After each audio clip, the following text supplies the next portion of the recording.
జగన్మోహన్ రెడ్డి గారు కొన్ని మాటలు అన్నారు, ఎవరిని వదలము, వడ్డీతో సహా ఇచ్చేస్తామని. సో దానిపై మీ అభిప్రాయం ఏంటి? జంగిల్ రాజ్యాంగం కూడా వస్తున్నదని చెప్పిండు అన్న. దాని గురించి అలా ప్రెస్ మీట్ పెట్టిండగా చంద్రబాబు నాయుడు గారు, పవన్ కళ్యాణ్ గారు, వీళ్ళంతా అదంతా తిరుపతి లడ్డు గురించేగా వచ్చింది. మరి లడ్డు కల్తీ జరగలేదని చెప్పలేదంటగా. కాదమ్మా, ఇక్కడ మ్యాటర్ ఏంటంటే ఎందుకు వాళ్ళు పదవిలో లేకపోయినా ఎందుకు బెదిరిస్తున్నారు? వాళ్ళు గెలవలేదని కడుపు మంటేమో. ఇప్పుడు పరిపాలన బాగానే జరుగుతుంది అవతల, మరి గెలవలేదని కడుపు మంటో మరి ఏదో వాళ్ళ అన్నకు అర్థం కావాలి. ముందర ఫస్ట్ అన్న ఏం చెప్తుందంటే, కానోడికేమో కంచాల్లో పెడుతుండే, ఆయనోడికేమో ఆకుల్లో పెట్టిండు. ఇప్పుడు ఇంటికి పోయినా మట్టోడు కావాలి కదా, మట్టి పోయినా ఇంటోడు కావాలిగా. ఇప్పుడు తల్లి లేదు, చెల్లె లేదు, ఈ మందిని నమ్ముకుండు. వాళ్ళు ఏం చెప్పినా అదే నిజం అనుకుంటుండు మన ఇప్పుడు జగన్మోహన్ రెడ్డి అన్న. అందుకని ఆయన అట్టబడితే అట్ట మాట్లాడుతుండు. దానివల్ల ఆయన దిగజారిపోతాడని నా అభిప్రాయం. అన్నకు నేను అందుకే ఫస్ట్ కాల్సి మొత్తుకుంటున్నా, అన్న అనుభవం ఉన్న వాళ్ళని తీసుకోని. ఇప్పుడు ఎంపటి రాంబాబు అన్న తప్పు మాట్లాడబట్టే అంత రచ్చ నడిచింది అవతల ఏపీలో. ఆయన ఆ మాట అనుకుంటే అసలు అంత రచ్చ నడవపోయేదే కదా.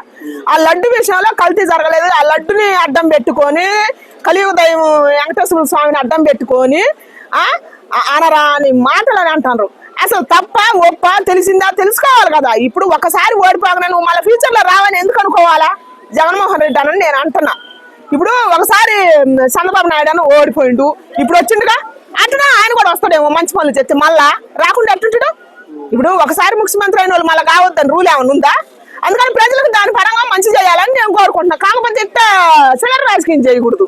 ఇప్పుడు దీనివల్ల ఏమవుతుంది, అన్న ప్రదర్శన దెబ్బతినిపోతుంది మన జగన్మోహన్ రెడ్డి అన్నదే. ఇప్పుడు వాళ్ళ కీర్తి పెరుగుద్ది, ఆయన కీర్తి తగ్గిపోద్ది. ఏముంది ఇప్పుడు అబద్ధం ఆడినట్టుగా. ఇప్పుడు వాళ్ళు ఎంతమంది 5-6 కూర్చొని ప్రెస్ మీట్ పెట్టి వివరంగా చెబుతారు. మన సినీ సీట్లు కూడా మళ్ళీ మీకు అందిస్తామని చెబుతారు. అప్పుడు నీకు నీ పరువు పోయినట్టే కదన్నా. వాళ్ళ మాటలు నువ్వు ఒత్తివి, జంగిల్ రాజ్యం అని చెబుతుంటివి. ఏముంది ఉపయోగం? కలితే జరిగిందంట లడ్లో. పవన్ కళ్యాణ్ గారు కూడా ప్రెస్ మీట్ పెట్టి, సో అక్కడ ఉన్నది జరిగింది నేను చెప్పాను, వాళ్ళ మీద బుడదలని కాదు, అలా మాట్లాడే కరెక్ట్ కాదు వైసీపీ వాళ్ళు, చాలా మర్యాద చెప్తున్నారు. అవును అది దీనికి చాలా మర్యాదగా చెబుతారంటే అదే రాజకీయం. వాళ్ళకి జగన్మోహన్ రెడ్డి అనకుండా తేడా. వీళ్ళ కార్యకర్తలకి వాళ్ళకున్నది వీళ్ళకున్నది అదే తేడా. అన్న గ్రహించాలని నేను కోరుకుంటున్నా. వాళ్ళ నాన్నగారు ఎంత తెలివి చేస్తే ఆయన 9 ఏళ్ళు ముఖ్యమంత్రిగా పరిపాలన చేసిండు. ఆయన పేరు ఇప్పుడు కూడా ఊళ్ళలో మారుమోగుతూనే ఉంది, వైఎస్ రాజశేఖర రెడ్డి గారు అని. అంటే మరి అంత పేరు ఈయనకు కూడా రావాలంటే ఓటుకు ఉండాలా. ప్రతి వాళ్ళు ఏది చెప్పినా నమ్మొద్దు. ఆయన చుట్టూ 10 మందినే నమ్మొద్దు. 90 మందిని చూసుకోండి అని నేను చెబుతున్నా. ఫస్ట్ కానీ చెబుతున్నా మన జగన్మోహన్ రెడ్డి అన్నకి. వీళ్ళు ఏం చెప్తారంటే, కొంతమంది వాళ్ళ అధికారం కోసం వాళ్ళు మరి అసలు దేనికి ఆశపడి ఇట్లా తెగబడి జగన్మోహన్ రెడ్డి అన్నది ఫస్ట్ పట్టిస్తారో నాకు అర్థం కావట్లేదు. కాదమ్మా, టీడీపీ వాళ్ళు ఏదైనా చిన్న తప్పు చేసినా పవన్ కళ్యాణ్, వైసీపీ వాళ్ళు ఏమైనా తప్పు చేసినా మీ పవన్ కళ్యాణ్ చేశారు కదా. ఎవరు ఏం చేసినా కళ్యాణ్ గారి మీదకి వస్తుంది.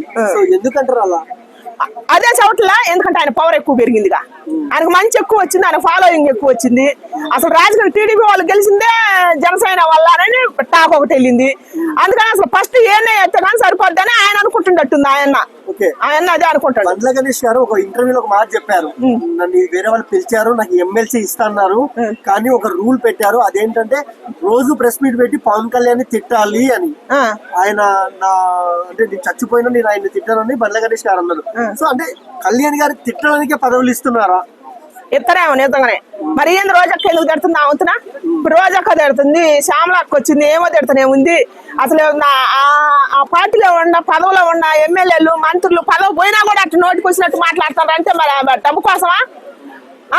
ఇప్పుడు అన్న పార్టీలో ఉన్నప్పుడు అన్న కీర్తి పెంచాలి. అన్న ఇప్పుడు ఓడిపోయినందుకు మళ్ళీ నెక్స్ట్ మన అన్న రావాలనుకున్నప్పుడు మంచి పనులు చేయాలి. ఇప్పుడు ఎవరైనా వరుసను వచ్చి ఏ ముఖ్యమంత్రి గెలవలేదు, అందరూ ఓడిపోయి మళ్ళీ గెలిచిన వాళ్ళే. మళ్ళీ రానని ఎందుకు అనుకోవాలని నేను అంటున్నా జగన్మోహన్ రెడ్డి అన్నని. మళ్ళీ రావని అనుకోవద్దన్నా, నువ్వు చేసే మంచి పనుల వల్ల నువ్వు వస్తావు. మళ్ళా ఇలాంటి మాటలు మాట్లాడితే వస్తారమ్మా సీఎం గా? ఎట్ట మరి ప్రజలు అందరూ చూస్తూనే ఉన్నారు కదా. అందుకని దయచేసి అన్న, నువ్వు దయచేసి మారన్నా. మళ్ళా అమ్మని చెల్లిని తీసుకొచ్చుకో. మంది మాటలని మారమనం పోతే ఇల్లు దారి పిల్లదారి అయిద్దన్నా జగన్మోహన్ రెడ్డి అన్న. దయచేసి నువ్వు మళ్ళీ వస్తావు, నేను ఖచ్చితంగా చెబుతున్నా. నువ్వు మంచిని పరిపాలన చెయ్యి, అంతే. మంచిగా ఎంకరేజ్మెంట్ చేయి, ప్రజలలోకి వెళ్ళిపో. నాన్నగారు వచ్చినట్టు నువ్వు వస్తావని నేను 100 సార్లు చెబుతున్నా. అంటున్నారు కన్న తల్లిని సొంత చెల్లిని పక్కన పెట్టిన వ్యక్తికి ప్రజల్ని ఏం పట్టించుకుంటాడు, ప్రజా బాధలు ఏం తెలుస్తాయి అంటున్నారు. మీరేమంటారు దానిక?